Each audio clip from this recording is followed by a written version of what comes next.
ଏବେ आंचलिक पाणीपाग विभाग पक्षर एक बड़ खबर सामना को आसी। सूचना अनुसार ओडिशा रे पुणी शीत लहरी 7.5 डिग्री सह जी उदयगिरी सबुठु ठंडा सहर। तेबे आगक केउ अंचल को शीत सहित कुहुडीर मात्रा अधिक रही नहीं संपूर्ण अपडेट जानिबा, किंतु ता पूर्व वीडियो गुटे लाइक करंतु, सांगसाथी मानक सहित अधिकरु अधिक मात्रा शेयर करंतु।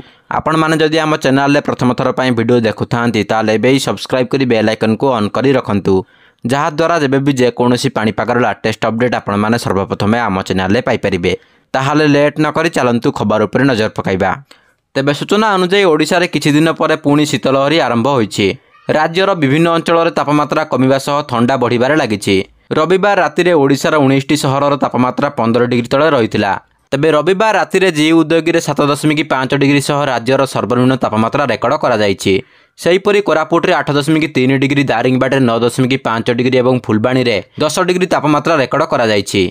अन्यपटे अनुगुल रे 11 डिग्री, नवरंगपुर और किरेई रे 11.4 डिग्री, केन्दुझर रे 13 डिग्री, राउरकेला रे 13.7 डिग्री, झारसुगुड़ा रे 13.9 डिग्री, सुंदरगढ़ रे 14.2 डिग्री और मालकानगिरी रे 14.9 डिग्री तापमात्रा रेकर्ड करा जाइछि।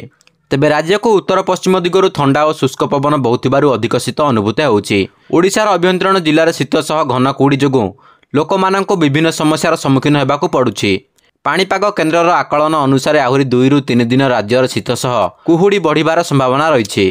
तेबे आपण माने वर्तमान भिडियोटी को केउ जिल्लारु देखुछन्ते एवं आपणक जिल्लार पाग किपरि अछि ता कमेंट माध्यम रे हमकु जणांतु। जय जगन्नाथ।